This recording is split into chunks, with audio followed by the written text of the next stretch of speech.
The boy finds an abandoned car in the woods and discovers an old locked box inside. Justin enjoys hiking with his family, as it is their favorite hobby. One day, while hiking the forest, Justin found an abandoned car with an old locked box inside. He decided to find out what was in it. Before the video starts, please subscribe to join our community. Your support helps us grow, and hit the notification bell to stay updated with our latest content. Justin and the rest of the Jones family enjoyed hiking. They would drive to the top hiking spots around the country, be it the forest hills or mountains. One weekend, they decided to drive to a forest 100 miles away from their home. They put up a campsite where they'd spend the night. While looking for fresh mushrooms to pick, the boy realized he had lost the rest of his family as he wandered too far away. "Mom! Dad!" he screamed, but no one responded. He continued walking, trying to retrace his steps. He was surprised to see an old, abandoned car along the way.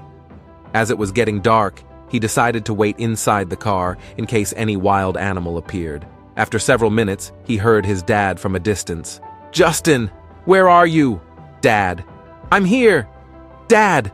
he screamed back. He heard footsteps approaching, and when he finally saw his dad, he ran to hug him. "I thought I was going to have to spend the night alone," Justin said, relieved. "Look what I found," he added after pulling away. His dad marveled at the vintage car. They decided to take a look inside, wondering if they'd find anything interesting. When they checked the trunk, they found an old box with text carved on it. "If you find this box, please take it to the address below, 57-1995. Vincent Davis." "That address is just a couple of miles from here," Justin told his dad. "Should we take it?" he asked. His dad proceeded to carry the box. It was large and heavy. He set it down on the ground and slowly opened it, and what they found inside was astounding. There were several bars of gold and photos of people in military uniforms. There was also jewelry and several military medals. "This costs a lot of money. I'm surprised no one has found it yet," Justin's dad remarked. "Let's go take it to the campsite," he said, leading Justin back to where his mom was. When they got to the site, Justin showed his mom what they found. "Well, what do you want to do with it?" his mom asked. Without thinking long, the boy replied, "We should take it to the address written. Of course, someone must be looking for it." His parents both smiled. "Good job. We're proud of you for choosing the right thing to do," his mom said. The next day, after they completed their camping trip, they drove to the address written on the box. When Justin's dad knocked, a woman in her 60s came out. "How may I help you?" the old woman asked. "Hello, ma'am. What is your name?" Justin asked. "My name is Linda Davis," she replied. After confirming her last name, Justin's dad showed her the box. She gasped, so surprised that someone had finally found it. "Oh dear," she said, tears filling her eyes. "My husband found out that his grandfather had left him an inheritance about 25 years ago.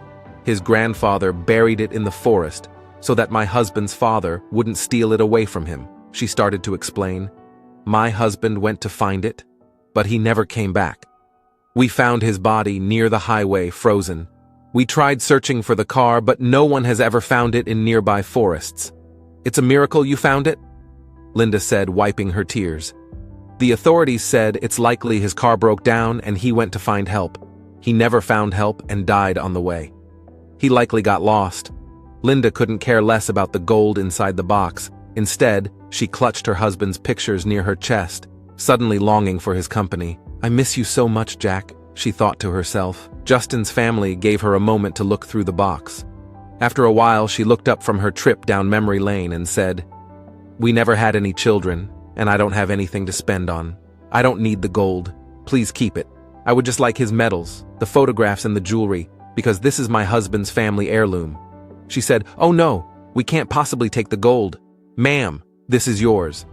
Justin's dad said, refusing. "I insist. Please use it on something good," Linda said, pushing the box towards Justin. Although Justin and his parents tried to refuse a few more times, Linda wouldn't take no for an answer. So they left with a box of gold in hand. When they got back to the car, Justin asked his dad, "Dad, Linda's house looked very old. It almost looked abandoned. Can we fix it?" Justin's father smiled and agreed. "Of course we can. We sell the gold and have her house repaired. Whatever's left of the money, let's donate to charity." So one day, Linda was surprised to see Justin and his family back on her property. They told her their intentions, and she appreciated it a whole lot. She had always dreamt of having her house fixed, but she didn't think it was necessary. That day marked the beginning of a precious friendship between Justin and his parents. They would visit Linda, and she would excitedly cook her favorite recipes that she hadn't cooked in a long time. Sometimes they would also invite Linda to their home so she wouldn't have to spend holidays alone. What can we learn from this story?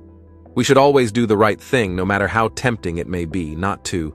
Justin's parents tested him when they asked what he wanted to do with the box.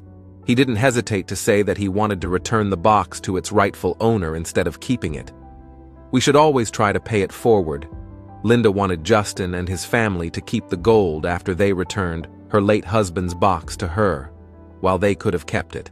Justin's family chose to pay it forward by using the money from the gold to renovate Linda's house.